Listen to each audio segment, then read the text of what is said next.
Halo Sobat Ayapa, jadi pada saat pandemi ini banyak teman-teman kita yang kena PHK. Setiap perlu untuk teman-teman ini untuk tumbuh dan ataupun mereka punya peluang kembali biar bisa hidup. Dan ini salah satu topiknya kita akan coba bagaimana bisa jadi mereka-mereka ini bisa membangun UMKM-nya atau lahir UMKM baru. Ya, jadi kalau di perbankan itu kita memetakan usaha itu ada 3, usaha mikro, kecil, dan menengah. Jika size bisnisnya ini bisa, dengan bisnis model ini bisa tumbuh leverage berapa ratus % dibandingkan di awal, pasti investor akan tertarik.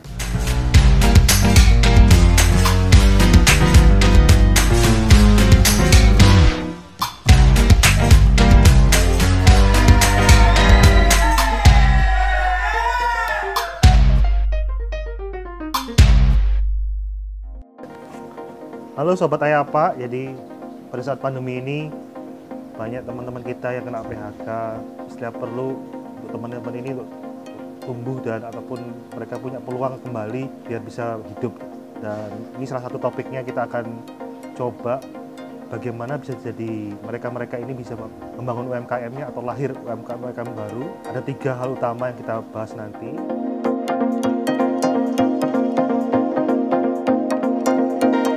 Pertama, harus ada visi misi yang jelas ya. Jadi kalau mereka masuk di UMKM makanan minuman, marketnya seperti apa, dan mereka ngejar menjadi terbesar di wilayahnya ataupun terbesar di tersebut. Terus yang kedua juga strategi perusahaan. Jadi berapa tahun dia harus balik modal, berapa tahun terus dia akan membangun untuk jaringan-jaringan berikutnya. Itu sudah mulai disusun minimal strategi untuk 3 tahun ke depan, ataupun kalau lebih baik bisa 5 tahun ke depan.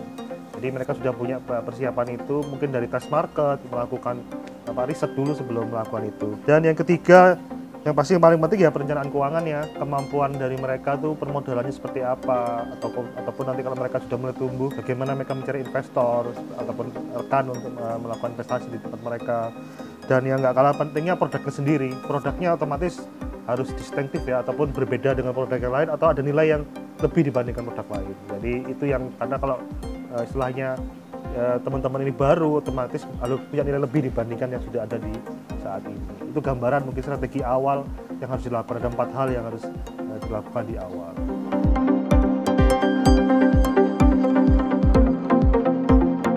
Ya, jadi tadi saya sampaikan ada yang menengah, ada yang panjang, tapi mungkin lebih baik ada yang jangka pendek ya. Jangka pendek tadi paling gampang ya, kira-kira positioningnya seperti apa nanti ke depan.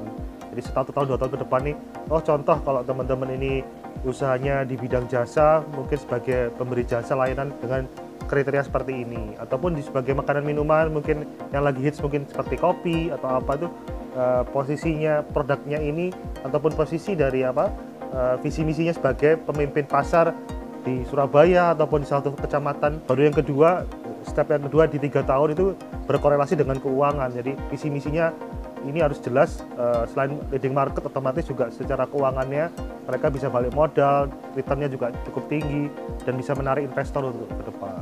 Kalau kita akan bedah lebih besar lagi, itu juga beberapa hal tadi terkait dengan permodalan juga.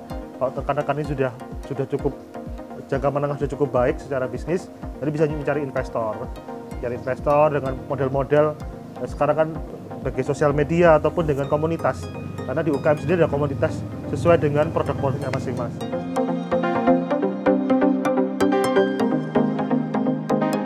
Ya, jadi yang terpenting bisnis model ya.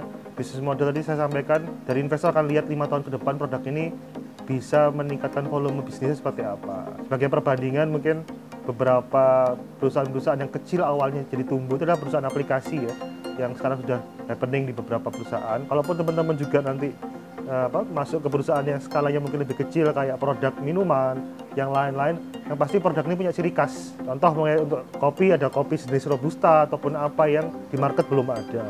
Dan kedua, pangsa pasarnya jelas juga, pangsa pasar dibidik kemana, dan jalur distribusinya juga mereka sudah mapping. Jalur distribusi tahun pertama ke sini, kedua ke sini. Jika size bisnisnya ini bisa, dengan bisnis model ini bisa tumbuh leverage berapa ratus % dibandingkan di awal, pasti investor akan tertarik, karena untuk investasi mereka di saat ini, mereka bisa dapat nilai untuk 5 tahun ke depan. Kadang-kadang secara investor nggak akan lihat rugi laba di awal, tapi akan lihat potensi 5 tahun ke depan itu akan tumbuh seberapa besar. Itu yang dilihat posisi investor, karena mereka membeli value masa depan dibeli dengan harga saat ini atau dapat diskon value istilahnya.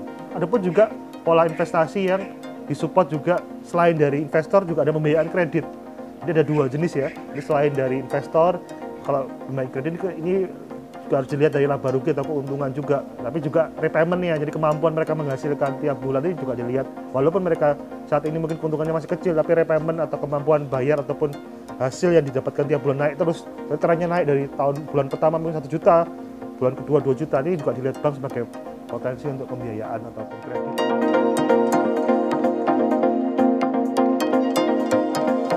Jadi yang pertama, kalau ngomong keuangan pasti antara ngomong tentang pendapatan dan beban ya. Meningkatkan pendapatan berarti meningkatkan penjualan. Caranya salah satunya tadi itu promosi digital. Tadi salah satu bagian untuk menjual. Jadi sekarang bisa lewat mekanisme mungkin sudah teman-teman paham ya, sosial media. Sedangkan untuk beban, mungkin di awal saran saya jangan menyewa tempat dulu. Jadi sekarang kan karena era digital, mungkin untuk inventory management bisa digunakan di rumah masing-masing ataupun jadi tidak perlu untuk tempat, itu menekan biaya. Yang kedua, pastikan jumlah karyawan yang tetap, yang dalam artian yang dibutuhkan berapa. Jadi kalau belum menghasilkan, kita ngambil karyawan 5 atau 4, dan belum bisa leverage, itu mungkin kurang pas. Jadi meningkatkan pendapatan, mengurangi beban, sehingga posisi profitabilitas itu positif untuk yang keuangan.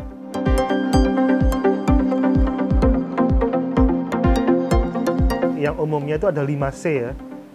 Itu ada 5C itu yang dilihat. Pertama karakter, tapi sebenarnya saat ini ada tambah 1C, ada constraint. Ini saya jelaskan. Pertama karakter, jadi karakter calon nasabah atau debitur itu seperti apa. Itu bisa dilihat dari track record-nya, itu kita di SLIC ataupun BI checking. Jadi dia pernah kredit macet sebelumnya, dia pernah bermasalah sebelumnya, itu yang kita lihat. Terus kemudian mereka bermasalahnya karena apa? Memang karena repayment-nya ini atau integritas. Jadi buat teman-teman yang melakukan investasi, tolong dijaga kualitas kreditnya. Jadi kalau yang sudah jalan, mungkin dijaga dengan cara apa? Dengan cara menjaga kinerjanya. Kalaupun posisi kinerja turun, sampaikan jujur kepada perbankan ataupun analis yang menghandle rekan-rekan semua. Kedua adalah terkait dengan kapital atau permodalan. Jadi dari keuntungan yang diperoleh pasti kan dipupuk modal dari teman-teman. Ini tolong dikelola dengan baik. Jangan posisi keuntungan ini dialihkan untuk biaya ataupun biaya lain yang tidak dibutuhkan dari usaha. Contoh mungkin dibagi sebagai laba, dibagi sebagai dividen buat investornya, ataupun dibagi untuk yang debiturnya digunakan untuk kebutuhan konsumsi. Itu kurang tepat, lebih baik untuk dipupuk permodalan, memperkuat dari bisnisnya sendiri. Jadi perbankan akan lihat posisi permodalan itu semakin baik atau enggak. Kalau semakin baik berarti otomatis ini perusahaan ini akan semakin bagus ke depannya. Jadi itu nomor 2. Terus nomor 3 adalah capacity atau kemampuan. Ini masalah repayment ya. Kemampuan dia tiap bulan menghasilkan keuntungan ini apakah sustainable atau tidak. Nanti cara dia menjual, cara dia menjaga tadi yang keuangan, profitabilitas itu adalah bagian terpenting. Ini akan terlihat dari laporan keuangannya UMKM tersebut.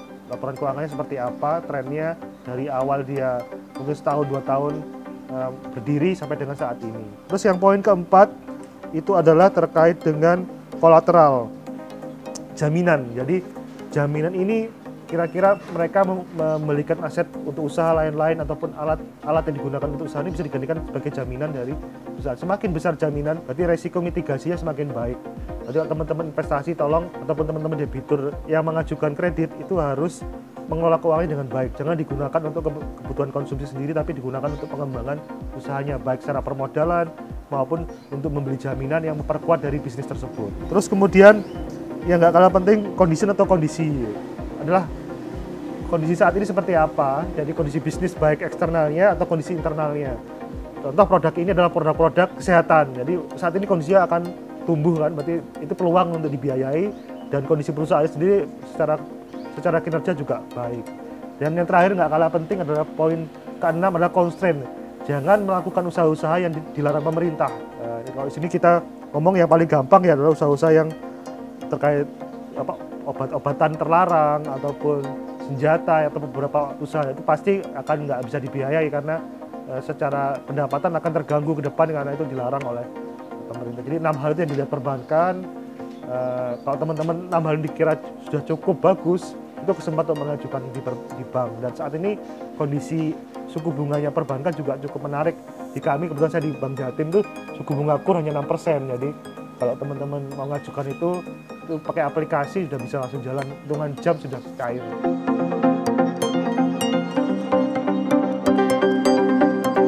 Ya, jadi kalau di perbankan itu kita memetakan usaha itu ada 3, usaha mikro, kecil, dan menengah. Karena kalau mau, gimana sih lihat mikro itu, apakah dihitung dari aset yang dimiliki usahanya. Jadi kalau usaha mikro itu kita akan lihat dari sisi, itu posisinya adalah kekayaan bersihnya. Jadi kalau kekayaan bersihnya itu 50 juta, itu tidak menghitung untuk tanah atau bangunan tempat usaha, ya itu dianggap sebagai usaha mikro dengan maksimal hasil penjualan di 300 juta. Jadi kalau teman-teman merasa, oh saat ini kekayaan bersih 50 juta dan maksimal penjualan itu di 300 juta, jadi masuk di usaha mikro. Nah, itu kita ada KUR mikro di situ dengan suku bunga yang tadi kompetitif juga di 6%. Jadi di 3 produk ini kami kasih suku bunga yang sama, baik mikro, kecil, dan menengah. Terus kemudian juga untuk usaha kecil itu kekayaan bersihnya antara 50 sampai dengan 500 juta. Itu tanpa melihat tanah dan bangunan usaha. Jadi kalau teman-teman sudah kekayaan bersih segitu, kekayaan bersih itu apa sih? Jadi aset yang dimiliki ataupun tadi yang permodal yang dimiliki yang di luar dari aset usaha tersebut. Dan last but not least adalah usaha menengah, yaitu kekayaan bersihnya 500 juta sampai dengan 10 M. Itu tanpa menghitung tanah dan bangunan juga yang di tempat usaha, dan sisi penjualan adalah 2,5 sampai dengan 50 miliar.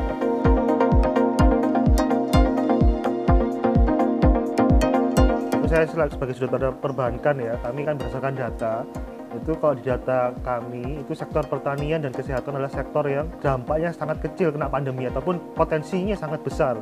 Adalah sektor potensial. Jadi kalau teman-teman di bidang usaha lain ingin melakukan diversifikasi usaha, sektor pertanian dan kesehatan ini bisa masuk. Kebutuhan primer masyarakat itu tetap tinggi. Jadi kalau kita lihat pertumbuhan ekonomi kemarin di Jawa Timur tumbuh 7,05% di triwulan kedua, itu kontribusi terbesar adalah konsumsi.